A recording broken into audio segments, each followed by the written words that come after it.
Donc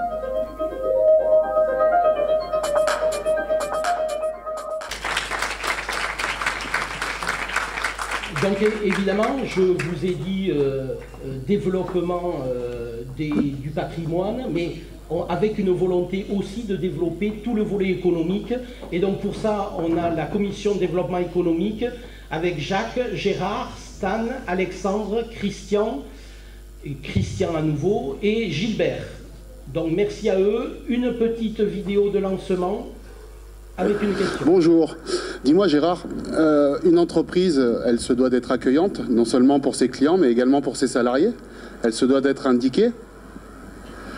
Oui, et puis effectivement, là on voit beaucoup d'hétérogénéité rien que sur ces panneaux, donc on sent bien, et on le retrouve au niveau de la zone, il n'y a pas de schéma directeur, il n'y a pas de... on voit bien également un problème de propreté au niveau des réseaux, au niveau des fossés, les routes sont en très très mauvais état. Il y a un problème effectivement de signalisation et puis un problème d'attractivité, donc l'entreprise elle a besoin de montrer une image, de montrer une dynamique, de partager une énergie, et je pense qu'effectivement l'ensemble des éléments qu'on voit ici avec un éclairage très approximatif et beaucoup d'éléments qui n'appellent pas effectivement à développer ces images ne sont pas le reflet de ce qu'attend un chef d'entreprise pour s'implanter dans une commune comme Poussant, quoi. Et du coup, que faisons-nous ? Alors pour réfléchir effectivement au développement économique sur la commune, on a d'abord regardé un petit peu l'audit et les chiffres clés de l'emploi à Poussant. Donc sur Poussant, nous avons 560 entreprises sur la commune en 2015. C'est des chiffres qui sont basés sur les statistiques de l'INSEE, et nous sommes 6e position sur l'agglomération du bassin de Thau. Le taux de chômage à Poussant, c'est important, est de 13%. Contre un niveau national qui est à 9%. La création d'emplois, et ça c'est un chiffre qu'il faut retenir, a régressé de 0,3% entre 2011 et 2016, alors que dans la même période, la population de Poussant a progressé de 17%. 17% de progression, régression de la création d'emplois. Si nous prenons les communes avoisinantes, Villeveyrac a progressé dans la même période de 4,3% en termes de création d'emplois. Gijan a progressé de 3,5%. Loupian a progressé de 3,3%. On a donc effectivement les plus mauvaises statistiques de la région. Nous avons également analysé les flux migratoires. Nous avons 75% de Poussanais, ça représente quand même 1865 personnes qui partent travailler à l'extérieur de la commune. Et nous n'avons que 24%, soit 614 personnes, qui restent travailler sur la commune. Ce qui nous laisse bien évidemment dire qu'on est devenu une cité dortoir. Nous avons 19% de commerces vacants, alors que la moyenne sur l'agglomération du bassin de Thau est à 9%. Il n'y a pas de structure d'hébergement hôtelier sur Poussant, et nous avons juste effectivement un camping de 67 emplacements qui fonctionne 4 mois de l'année et quelques maisons d'hôtes. Alors si on regarde maintenant la typologie des entreprises... Camping qui fonctionne plutôt bien, mais c'est vrai que c'est la seule structure d'hébergement que nous avons sur la commune. Donc ça, on ne peut que le regretter. Alors si on regarde un petit peu la répartition et la typologie des entreprises, nous avons sur Poussant 80% d'artisans ou d'auto-entrepreneurs, c'est-à-dire de personnes qui n'ont pas de salariés. 17% d'entreprises de moins de 9 salariés, 2% d'entreprises entre 10 et 19 salariés, et 1% d'entreprises entre 20 et 49 salariés. Autant dire, pas de capacité de production, pas de tissu industriel, pas de tissu vraiment économique au sens noble, je dirais, du terme, c'est-à-dire des entreprises attractives à technologie avancée. Donc c'est une commune qui aujourd'hui représente 6082 habitants, mais les projections, vous le savez, sur les années 2030, nous porterons à une population de 9000 habitants. Nous avons 25% d'habitants qui ont moins de 20 ans, 23% d'habitants de plus de 65 ans. Voilà, donc partant de ce constat, et essentiellement de la problématique de la cité dortoir avec pas de création d'emplois sur la commune et pas d'attractivité, comme on l'a vu tout à l'heure avec le reportage sur la ZAC des Trouillots, ben, aujourd'hui, nous avons un vrai projet pour dynamiser et attirer les entreprises sur Poussant, et je vais laisser Stan nous l'expliquer. Merci Gérard pour ces chiffres très importants. On voit qu'il y a du boulot à faire en fait, et comme le disait Fabrice tout à l'heure, Dans notre programme, il y a quelque chose d'essentiel, c'est de créer de l'emploi, en fait, et créer de l'emploi sur Poussant. C'est pas que les gens aillent travailler à l'extérieur, mais restent sur la commune. Comme vous l'avez constaté, notre programme, tout est embriqué en fait dans ce programme, réfléchi à long terme. C'est vrai que ça change de ce qu'on a pu connaître. Alors on va commencer au 23 mars au matin par rénover en fait la zone des Claches et des Trouillots. Moi quand je vais à Gijan, ça me fait mal au cœur de voir, ça me fait plaisir pour eux, j'ai rien contre les Gijanais, mais quand même, il y a vraiment une grosse différence entre la réflexion qu'il y a eu à Gijan et ce qu'on peut trouver chez nous. Une entreprise, si elle veut s'installer, moi je suis chef d'entreprise, quand je m'installe, je veux que mes employés soient bien, je veux que l'environnement soit bien, et je veux qu'il y ait une volonté en fait d'entreprendre. Et quand on arrive à Poussant, c'est vrai que quand on arrive à la zone des Trouillots, on l'a vu tout à l'heure sur la photo, moi, personnellement, j'aurais fait demi-tour. Donc, on va rénover ces zones, en fait. Excusez-moi, j'ai perdu mes notes. Ah, c'est un FaceTime. Voilà. Alors, on va réaménager la zone des Claches et des Trouillots. Et puis, on va faire une création d'un espace de coworking, en fait. L'espace de coworking, c'est... Je suis entrepreneur individuel, je travaille chez moi depuis des années et je vais me retrouver en fait dans un environnement de travail normal, c'est-à-dire que je vais avoir un bureau, je vais avoir Internet, je vais avoir un ordinateur, je vais être entouré en fait de gens autour de moi. C'est pareil pour la création d'entreprise. Demain, je souhaite créer mon entreprise. J'ai pas forcément envie de rester isolé chez moi. On va créer cet espace qui permettra en fait aux gens d'avoir un espace, un endroit pour se lancer, pour créer de l'emploi. Comme tout est réfléchi, je le disais tout à l'heure dans le programme, on a la plaine, on a 40 hectares, alors Jacques nous en reparlera, et on a une position, on l'a dit plusieurs fois, alors c'est historique, hein, ça a commencé il y a très longtemps, mais une position géographique vraiment idéale à Poussant. Et là, nous souhaitons installer sur la plaine, en fait, une pépinière d'entreprise, des start-up, ce qui permettra de créer de l'emploi. Donc l'emploi, quand on crée de l'emploi, quand des entreprises viennent s'installer sur la commune, ça crée de l'emploi immédiat, mais ça crée aussi par ruissellement de l'emploi pour les commerçants, pour tout le monde. Et donc cette pépinière d'entreprise sera, avec bien sûr le concours de la SAM, sera orientée vers les nouvelles énergies, le bio et l'intelligence artificielle. Voilà, vous l'aurez compris, on a une vision globale en fait, du coworking où on commence tout seul jusqu'à la start-up et les grosses entreprises qu'on va attirer sur la plaine. Oui, alors on parlait, oui, on peut applaudir, oui, je pense que c'est important en effet. Gérard nous a donné des chiffres, moins 0,3 de création d'emplois alors qu'on est à plus 17 d'habitants supplémentaires. C'est vrai que ça questionne. On parle de création d'emplois induits et alors création d'un établissement d'enseignement. Je pense que Jacques, ça rentre pile poil dans ces données-là. Ben oui, c'est assez évident, mais comme vient de le dire Stan, je vais quand même rappeler un point. 27 octobre 2016, conseil municipal extraordinaire, le maire est saisi par la région pour voter justement la mise en place, la remise en place de la ZAD, hein, la plaine. La décision qui est prise à ce moment-là, nous allons insister pour dire que l'équipe Poussant Autrement a refusé de participer au vote parce que nous avons eu 24 heures pour maîtriser le dossier, que d'ailleurs, curieusement, et comme d'habitude, monsieur le maire, le vrai, hein, m'avait confié au titre de je ne sais quoi, mais pour que nous l'expliquions peut-être plus rapidement que son propre conseil municipal.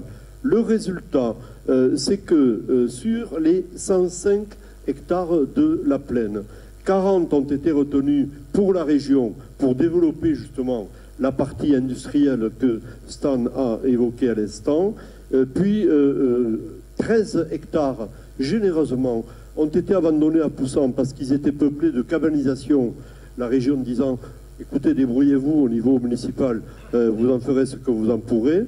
Et puis 52 hectares de nature, intéressant cela, puisqu'on peut y développer évidemment une nouvelle agriculture sur les zones de friches qui sont là. J'en viens donc au lycée. Alors le lycée, ça peut être un lycée prolongé d'un institut universitaire de technologie, voire d'un centre de recherche appliquée. Tout cela est à débattre, même à combattre, on peut dire, à main nue, mais armé quand même, avec la région et l'État. Alors, on voudrait un lycée expérimental.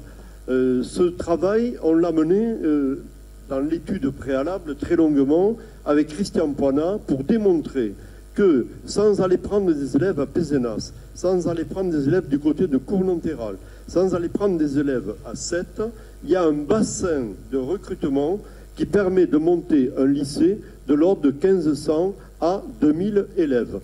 Comme Poussan est ce qu'on appelle l'épicentre ou le barycentre de la zone, ça permet en à peu près demi-heure de transport d'arriver très facilement et économiquement à l'emplacement dont on va parler du lycée.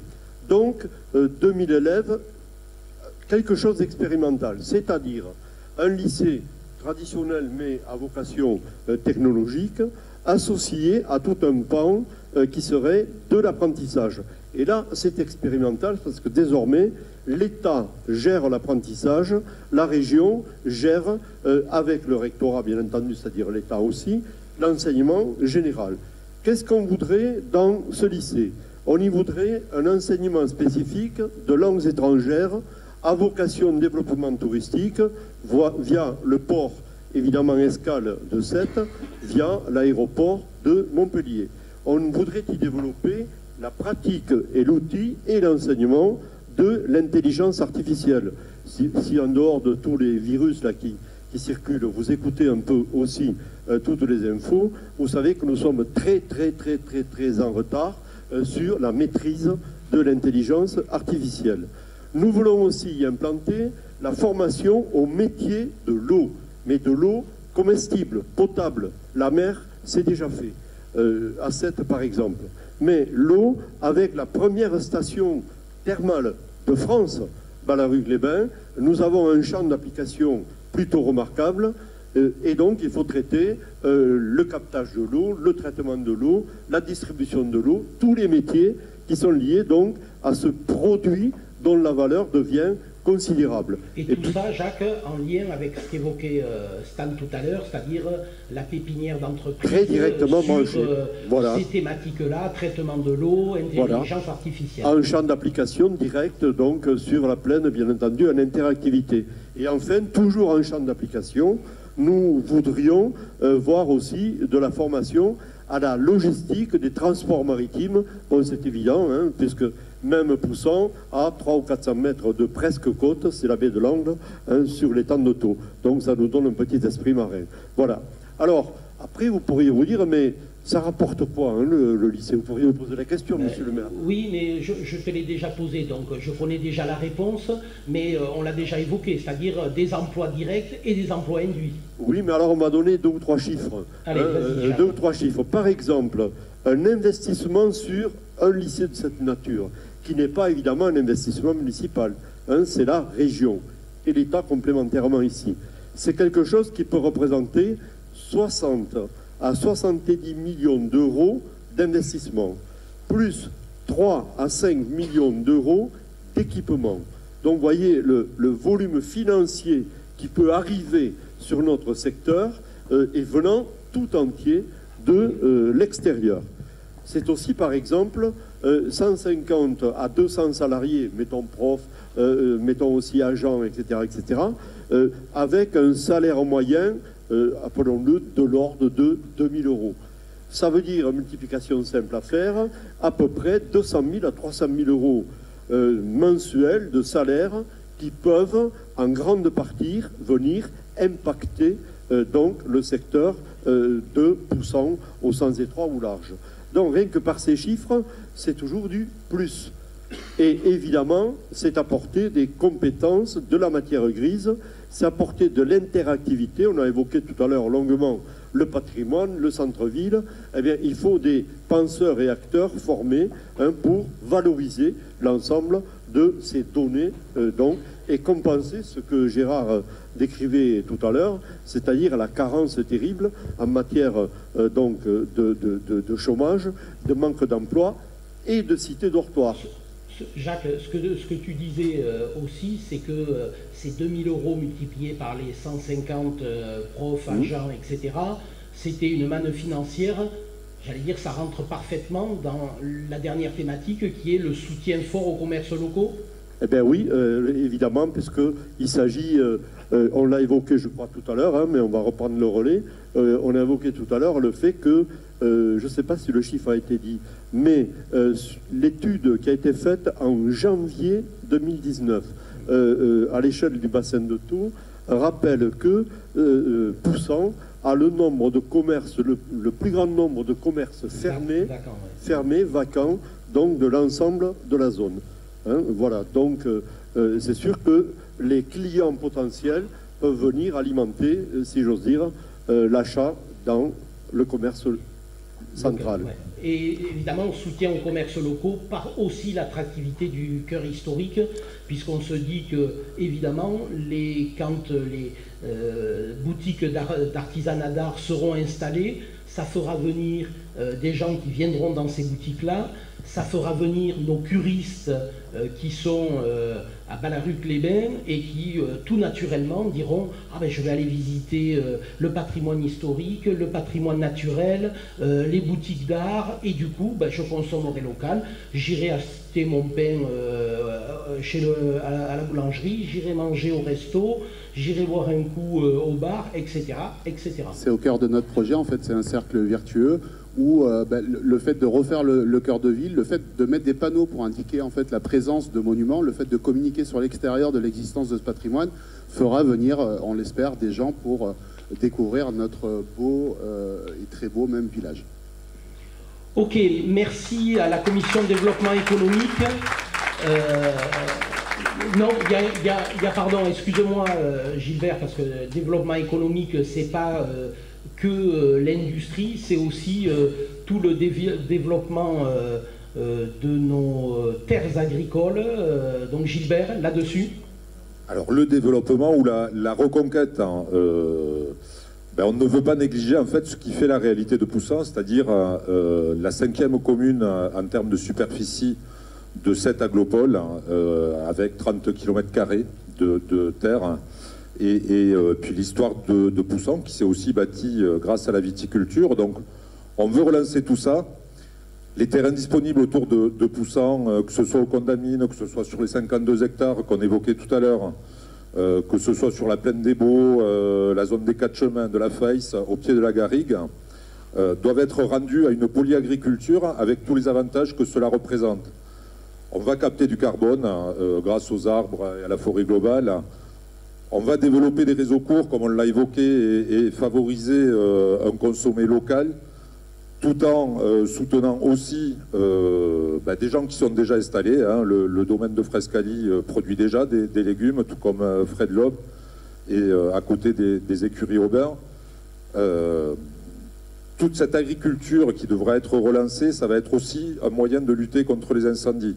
Cet été, on a connu, ou en tout cas nos voisins ont connu des périodes un peu tendues, et on a bien vu que les terres qui étaient en friche étaient aussi propices à propager des incendies qui pourraient atteindre le village.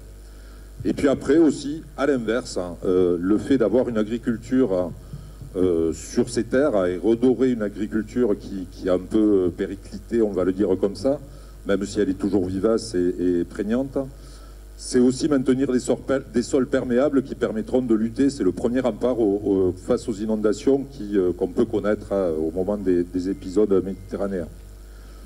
Alors au-delà, la qualité et la beauté de notre environnement sera améliorée. Vous avez compris que ça nous tenait aussi à cœur par des aménagements paysagers réalisés et liés à la viticulture, à la permaculture, on l'a souvent évoqué, mais aussi aux autres cultures, qu'elles soient maraîchères, florales ou fruitières.